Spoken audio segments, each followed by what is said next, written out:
տվյալ падգամավորին, ես իրան չեմ հաշվում հայ, ես կասեմ մի բան, որ ձեր ղեկավարը Փաշինյան Նիկոլը ասել է, որ ես ված չեմ զգում, որ ինձ թուրք են անվանում։ Հարց ձեզ, դուք սկսեցիք ված գալը։ Միթե այն է հարցը, որ դուք արդեն Նիկոլ Փաշինյանից հեռանում եք կամ Նիկոլ Փաշինյանն էլ պրիզնատ չեք գալի, որ դրա համար տենց արտահայտություն եք անում։ Երկրորդը, ես ձեզ անվանում եմ թուրք, 1։ Դրանից հետո մեզի ով որ կարա անվանի թուրք կամ հայ տեսակին քֆուր տա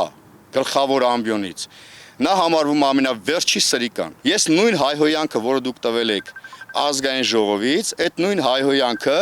ես տալիս եմ ձեզ։ Փոխադարձ, ուղղակի ելնելով իրավիճակից, որ ես գտնվում եմ իմ ընկերների մոտ,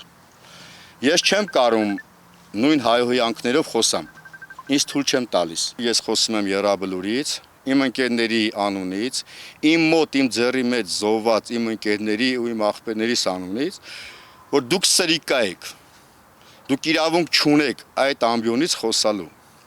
Թողեք հեռացեք ձեր ԿՊ-ներով, դուք ձեր падգամավորներով ձեր ղեկավարի դեմքն եք ներկայացնում։ Դուք ով եք, որ մեզի հայհոյեք։ Ձեր մաման էլ, պապան էլ, ձեր ընտանիքն